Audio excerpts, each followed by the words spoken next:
I'm going to start off with a cartoon which might seem a little odd given the seriousness of the situation, but I think it sums up how a lot of the international press is reacting to the situation there, the urgency, the tragedy. It's a cartoon from China Daily, the Chinese newspaper, where you see a UN special envoy to Syria, Kofi Annan, desperately trying to reanimate a dove, so the symbol of peace, that's looking pretty bad off. Now, the press has been talking out against the situation in Syria for some months now, but it seems like since the Hula massacre, there's been a step up in the harshness of the words. Now, a lot of people are wondering whether this is a turning point. The Wall Street Journal Asia, for instance, has its editorial where it calls the situation there Syria's Srebrenica. It's very critical of the UN Security Council, which it says has provided a diplomatic cover-up that's let Assad's government continue its killing. It's also been very critical of Kofi Annan, which it calls a, quote, peace envoy, so not really even a real peace envoy.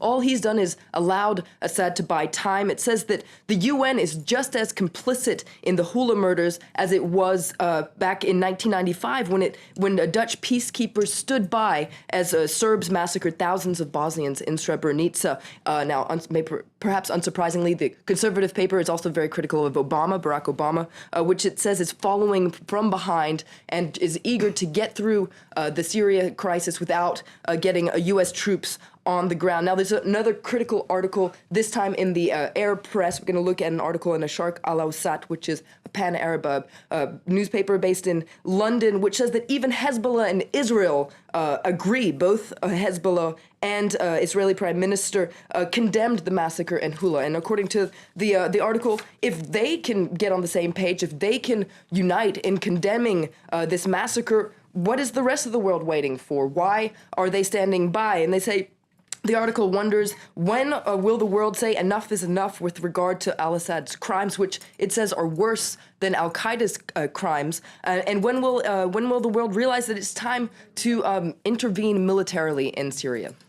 Okay, let's move on now to a debut. I shouldn't say debut, but the first trip abroad for a long time for Aung San Suu Kyi. That's right. It's getting a lot of attention in the international press. We're going to start by looking at the Wall Street Journal Asia. It's on the front cover there. Suu Kyi began her first foreign trip in 24 years, and according to the Wall Street Journal, this trip is the latest indication of how much Burma has changed. Now, we're also going to take a look at the Thai press, The Nation, daily there, which points out that the opposition leader has a very busy schedule. She's going to be attending the World Economic Forum on East Asia. She's going to meet with foreign dignitaries. Also, this plan to visit a Burmese refugee camp. Now, she has a very busy schedule during her 4-day trip, and there's a cartoon in The Nation which suggests perhaps a way that she can do all this. It's to have one PR Aung San Suu Kyi and one activist Aung San Suu Kyi. So if we take a look at that cartoon, there's a cartoon of her where she says, "For the opportunists waiting to take pictures with me, here's a wax figure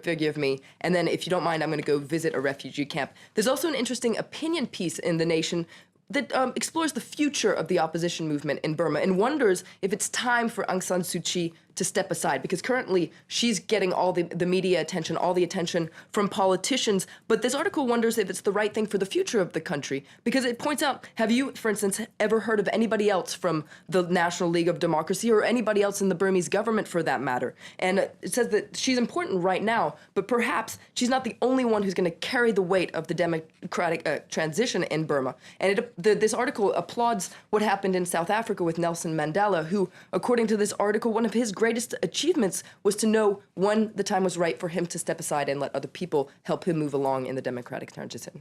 Okay, moving on, and Robert Mugabe has found his vocation as a UN tourism ambassador. It's quite ironic, given that the Zimbabwean president is under a travel ban to both the EU and the US.